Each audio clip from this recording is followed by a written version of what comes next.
लोकसभा चुनाव का दौर जारी है और इसी बीच सारी पार्टियां पूरे जोर शोर से अपनी पार्टी को जिताने की कोशिश में लगी है। 25 मई को छठे चरण के मतदान होने हैं और 4 जून तक किसकी सरकार को जनता ने चुना है ये भी साफ हो जाएगा।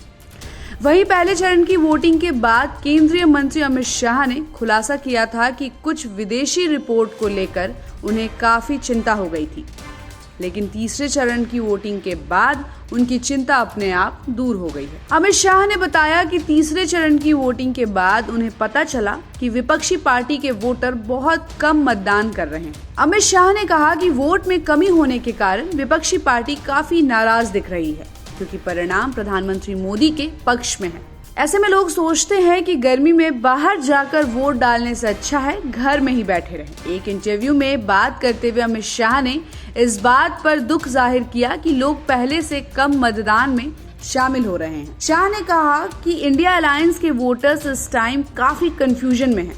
उनका घरों से निकलकर वोट ना डालना लोकतंत्र के लिए ठीक नहीं है।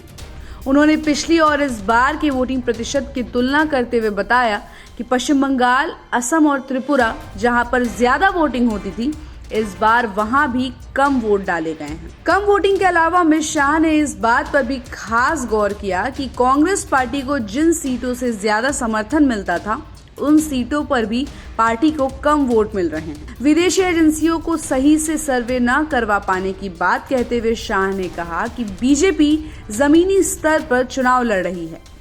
पार्टी की हर रैली के बाद हमने 40 से 50 कार्यकर्ताओं से बात की ताकि हमें जमीनी स्तर पर हो रही हलचल का जायजा मिल सके। वहीं कार्यकर्ताओं से बातचीत के बाद पता चला कि विपक्षी गठबंधन ने राहुल गांधी के चेहरे को छोड़कर किसी को भी प्रोजेक्ट नहीं किया है। वहीं उत्तर प्रदेश को लेकर भी अमित शाह ने अपनी बात रखी। उन्होंने कहा कि हमें नहीं लगता है कि यहाँ जाति के आधार पर वोटिंग हो रही है, क्योंकि उत्तर प्रदेश में यादव समाज भी बीजेपी को वोट दे रही है। साथ ही जल्द ही बीजेपी तेलंगाना, आंध्र प्रदेश, केरल और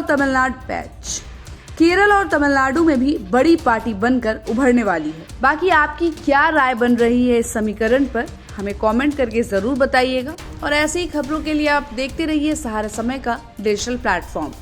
हमारे चैनल को लाइक और सब्सक्राइब करना बिल्कुल भी मत भूलिएगा।